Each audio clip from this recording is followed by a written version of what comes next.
평택 서재초등학교 5학년 친구들 안녕하세요. 오늘부터 실과 수업에서 소프트웨어에 대해 배웁니다. 오늘 첫 수업은 소프트웨어와 첫 만남을 주제로 진행됩니다. 먼저 소프트웨어와 첫 만남 학습지를 준비하고 이번 시간 동안 세 가지 질문에 대한 답을 한번 찾아볼 거예요. 첫 번째, 하드웨어, 소프트웨어 어떤 건가요? 두 번째, 소프트웨어 어떻게 만드나요? 세 번째, 생활 속에서 코딩이 쓰이는 경우. 이렇게 세 가지 질문에 대한 답을 한번 해보도록 합시다.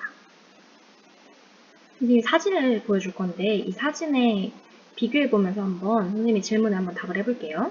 첫 번째는 승차권 사진이에요.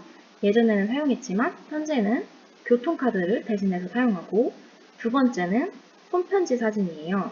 예전에는 멀리 있는 사람에게 소식을 전하기 위해서 편지를 썼지만 현재는 전화, 문자 메시지, 카톡 등 이런 다양한 프로그램들을 사용하지요. 세 번째는 활자로 인쇄하는 것입니다. 과거에는 책을 만들 때 활자로 한 장씩 만들었지만 현재는 프린터가 이 역할을 대신합니다. 이 세 경우의 사진을 보면서 어떤 것의 등장으로 이런 변화가 일어났을까요? 맞아요. 전자기기, 네트워크 등 하드웨어와 소프트웨어의 등장으로 이런 우리 생활 속의 다양한 것들이 변화했습니다. 그럼 선생님이 계속 말하고 있는 하드웨어와 소프트웨어가 어떤 건지 한번 알아볼게요.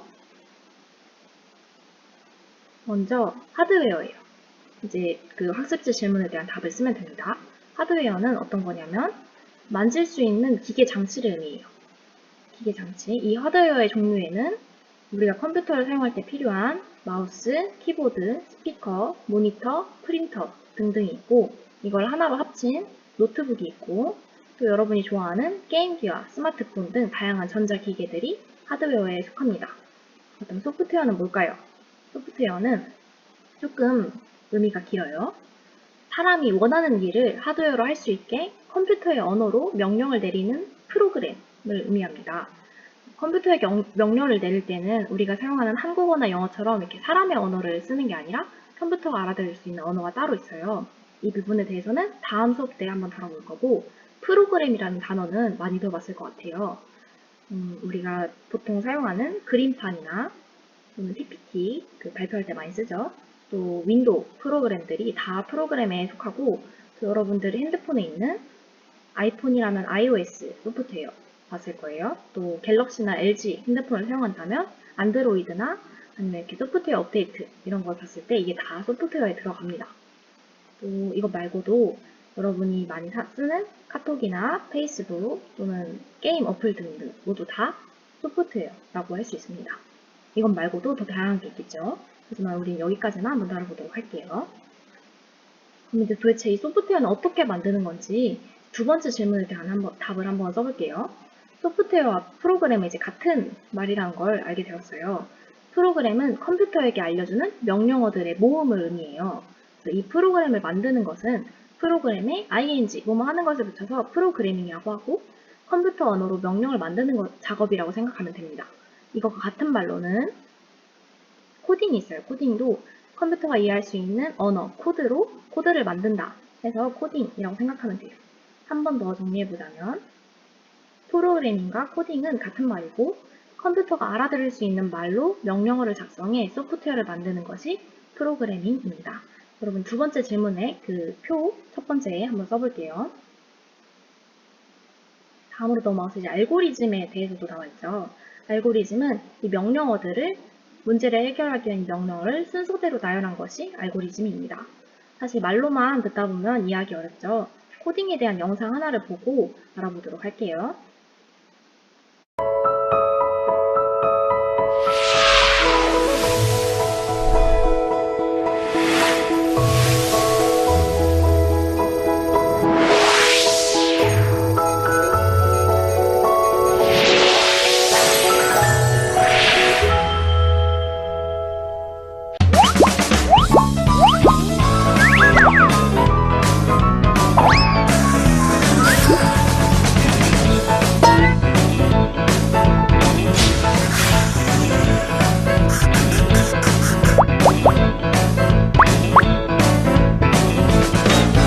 사실은 우리 주변에 있는 뭐 대부분의 가전제품이나 기계제품에도 다 코딩이 들어가게 됩니다. 예를 들면 엘리베이터를 타고 나서 버튼을 누르면 그 해당 층으로 이동하게 만드는 것도 코딩이 들어가고, 자판기에서 돈을 넣고 버튼을 눌렀을 때 그 음료수가 나오게 되는 것도 코딩이 들어가야 됩니다.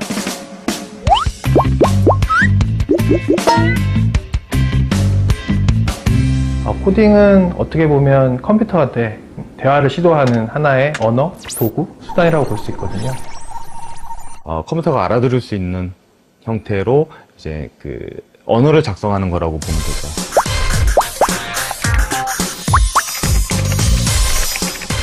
네, 저는 한 초등학교 6학년 때부터 배우기 시작한 것 같은데요. 일단은 재미있었고요.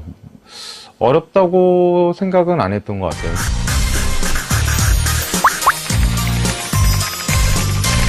친한 친구가 그 예전이지만 휴대폰에 게임을 올려서 그 인형 뽑기 게임이었는데요. 너무 신기하고 놀라워서 저도 프로그램을 해야 되겠다.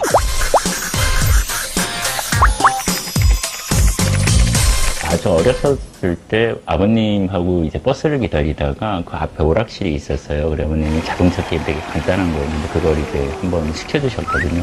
그게 너무 재밌는 거였죠. 저한테는 새로운 세상이고, 저런 거를 직접 만들어 보고 싶다는 생각을 굉장히 많이 하게 됐어요. 컴퓨터가 내가 원하는 대로 동작하는 것도 되게 신기했고, 처음 배웠을 때는 그게 아마 1부터 10까지 합구하는 거, 그래서 55가 나오느냐 아마 이런 거였던 것 같고요. 제 주변의 사람들은 다 안 돌아갔는데 저는 그게 한 번에 됐거든요. 그러니까 그때 그 느끼는 성취감이라는 게 굉장히 대단하더라고요.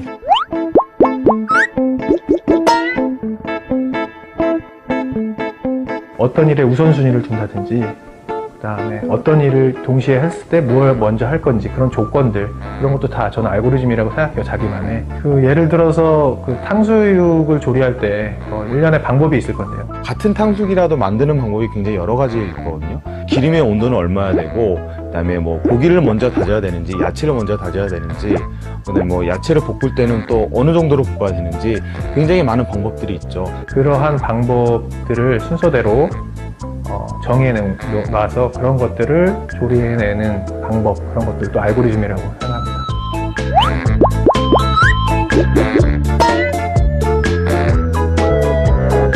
단순히 컴퓨터를 켜고 자판을 통해서 뭔가 입력을 해야지만 프로그래밍이 되는 게 아니라 그 문제에 대해서 어떻게 접근할 건지, 그래서 그 문제에서 무엇을 요구하는지, 또 어떻게 해결할 건지에 대해서 코딩이라는 것을 통해서 사고를 하게 된다면 좀 더 합리적이고 좋은 방향으로 문제를 풀어나가지 않을까.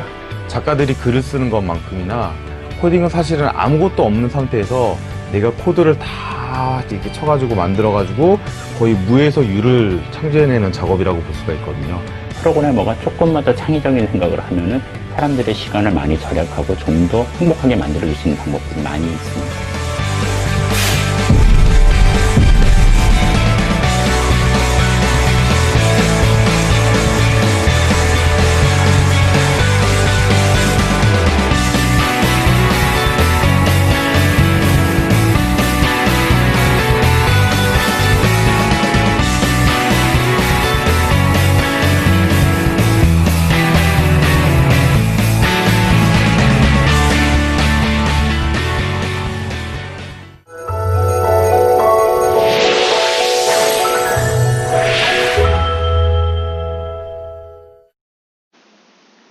이렇게 영상을 한번 봤고, 마지막 세 번째 질문에 대한 답을 영상을 통해서 이제 할 수 있게 되었죠.